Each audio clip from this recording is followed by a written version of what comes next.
Hello guys, welcome again my channel GS by AP sir. पिछले time पे हम लोग क्लास 10th का चैप्टर नंबर 3 मैथ का डिस्कस कर रहे थे, pair of linear equation in two variables. उसमें एलिमिनेशन मेथड मैं आपसे डिस्कस कर रहा था। फर्स्ट के थर्ड पार्ट तक मैंने पढ़ा दिया आपको, फोर्थ पार्ट डिस्कस करना था। फर्स्ट का फोर्थ पार्ट एलिमिनेशन मेथड है। ये आराम से देखिएगा क्वेश्चंस को, बहुत ही ईजी, निश्चित तौर पे बेहतरीन मेथड होता है और ईजी मेथड होता है। आराम से करके 3 नंबर के क्वेश्चंस टैकल कर सकते हैं। इक्वेशन है x/2 पहला equation plus 2y/3 equal to -1। दूसरा इक्वेशन है x minus y/3 equal to 3। ये दोनों इक्वेशन है। मैं हमेशा कहता हूँ क्वेश्चन को हमेशा इजी फॉर्म में ही करना चाहिए। पहला इक्वेशन जो है वो फ्रैक्शन में है, कहीं ना कहीं रेशनल नंबर में है एक तरह से, तो उसे सिंपल फॉर्म हम लोग बना लेते हैं। तो x/2 plus 2y/3 equal to -1। LCM 3 2 का कितना हो जाएगा 6, तो 2 3 जा, 3 का x में मल्टीप्लाई 3x, 3 2 जा तो 4y इक्वल टू -1, यानी ये हो जाएगा 3x plus 4y equal to -6। ये हो गया इक्वेशन नंबर 1 और इसी फॉर्म में हमें चाहिए होता है, क्योंकि इस फॉर्म में करने पे क्वेश्चन क्या हो जाते हैं, इजी।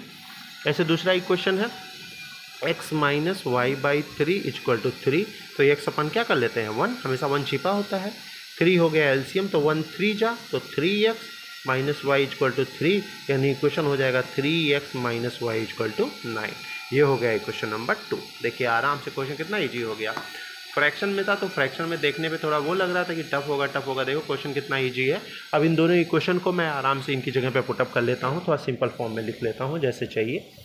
पहला इक्वेशन है क्या 3x plus 4y equal to -6 और दूसरा इक्वेशन है 3x minus y equal to 9। ये 1 है और ये 2 है।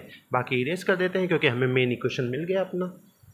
अब यही कहा जाता है, ध्यान देने वाली बात है।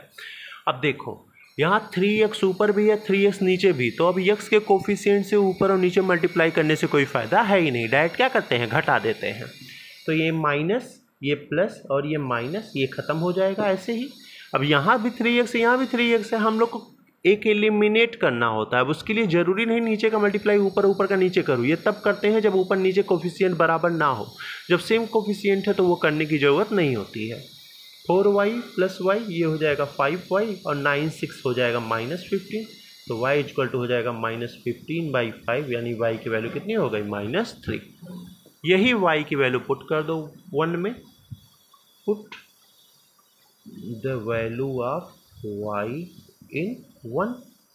इक्वेशन है 3x plus 4y equal to -6, तो 3x अपनी जगह पे, 4 की जगह पे -3 -6, 3x minus 12 equal to -6, 3x equal to -6 plus 12, ये हो जाएगा 6, तो x इक्वल टू कितना हो जाएगा 6/3। x की वैल्यू कितनी आ गई 2 आ गई, सिंपल।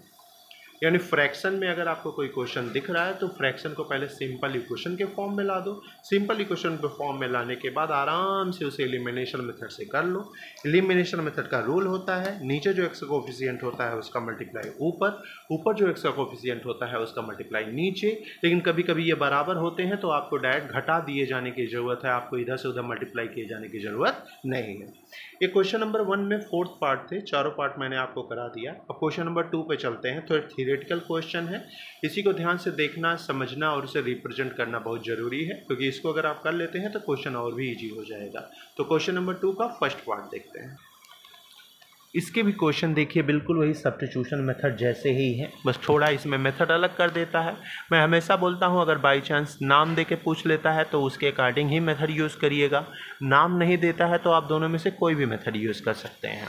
क्वेश्चन कह रहा है if we add 1 to the numerator and subtract 1 from the denominator. मान लो रेशनल फ्रैक्शन आपका x/y है, न्यूमरेटर में 1 जोड़ दिया जाए और डिनोमिनेटर से 1 घटा दिया जाए तो फ्रैक्शन रिड्यूस होकर 1 हो जाता है। फ्रैक्शन रिड्यूस होकर क्या हो जाता है 1। इक्वेशन फॉर्म कर लीजिए, तो हमेशा 1 के नीचे अपान 1 क्रॉस मल्टीप्लाई, तो x plus 1 equal to y minus 1, यानी इक्वेशन बन जाएगा x माइनस वाई -1 माइनस उधर गया तो x minus y equal to -2। ये इक्वेशन 1 बन गया, सिंपल। सेकेंड कंडीशन क्या कह रहा है, सेकेंड कंडीशन कह रहा है भैया इफ इट बिकम्स 1/2, ये 1/2 हो जाता है अगर we add 1 to the denominator में केवल 1 ऐड करने पे क्या हो जाता है 1/2। अब यहाँ भी क्रॉस मल्टीप्लाई तो हो जाएगा 2x, इधर हो जाएगा y + 1 यानी 2x - y इक्वल टू क्या हो जाएगा 1। ये हो गया इक्वेशन नंबर 2। आराम से जैसा वो लैंग्वेज दिया उस लैंग्वेज के अकॉर्डिंग हमने इक्वेशन नंबर 1 और इक्वेशन नंबर 2 क्या किया, फॉर्म कर लिया। अब दोनों एक जगह लिख के सॉल्व कर लेते हैं, ये करना होगा, इसको आप छोड़ नहीं सकते हैं ना। अब पहला इक्वेशन मैं यहाँ लिख दे रहा हूँ x - y इक्वल टू -2 और दूसरा इक्वेशन लिख दे रहा हूँ 2x - y इक्वल टू 1।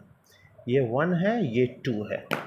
शुरू के वीडियो में मैं यही आपसे बोल रहा था कि हमारा टारगेट हमेशा x को हटाना होता है, लेकिन कभी कभी इक्वेशन में हमें ऐसा दिखता है कि x को हटाने की ज़रूरत नहीं, y को ही कर दिया जाए, कुछ मल्टीप्लाई करने की ज़रूरत नहीं। अब देखो यहाँ -y, यहाँ +y। अब आराम से अगर घटाया जाए बिना मल्टीप्लाई किए तो ये माइनस, ये प्लस और ये माइनस, ये देखो y कट जाएगा, खत्म। -2x में से x घटाएंगे तो -x, ये हो जाएगा -3 यानी x इक्वल टू कितना हो जाएगा 3। अब यहाँ x के कोफिशिएंट से ऊपर नीचे मल्टीप्लाई करने की ज़रूरत नहीं है, लेकिन फिर भी अगर आपको कन्फ्यूजन होता है कि नहीं सर वो एक ही मेथड यूज़ किया जाए वो ज़्यादा बेहतर है, तो कोई दिक्कत नहीं, 2 का मल्टीप्लाई इक्वेशन नंबर 1 में कर देना। ऊपर इक्वेशन नंबर 1 में x का कोफिशिएंट 1 है, उसका मल्टीप्लाई इक्वेशन नंबर 2 में पूरे में कर दीजिएगा, तब भी सेम आंसर आएगा, कोई दिक्कत नहीं। अब ये put the value of x in 1 में पुटअप कर लीजिए, तो x - y equal to -2, x की वैल्यू 3 - y इक्वल टू -2, तो -y -2 -3 यानी -5, माइनस माइनस खत्म, y इक्वल टू कितना आ गया 5। सिंपल इक्वेशन हो गया। तो वही बात होती है कि अपने सुविधा के अनुसार हम लोग x या y को एलिमिनेट करना होता है। मकसद एक ही होता है, एक वेरिएबल को एलिमिनेट करना और दूसरे वेरिएबल से उससे वैल्यू निकाल लेना। तो आप उसको यूज़ कर सकते हैं, सिंपल, कोई दिक्कत नहीं होता है। लेकिन हमेशा मैं कहता हूँ क्वेश्चन को, मैथ के क्वेश्चन को हमेशा इजी फॉर्मेट में करना चाहिए। जितना आप उसे टफ करेंगे वो उतना टफ होता जाएगा। अब यहाँ जब मुझे दिख रहा है कि y और y आपस में कट रहे हैं, घटाने पे केवल साइन बदल देने पे अगर वो कट जा रहे हैं तो x को काटने की ज़रूरत ही नहीं, वहाँ y को काट के हम आगे बढ़ जाते हैं।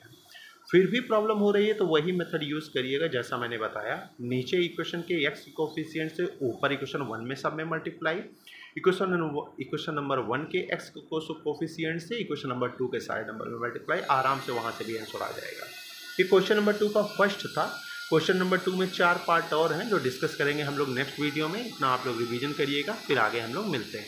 Thank you everyone.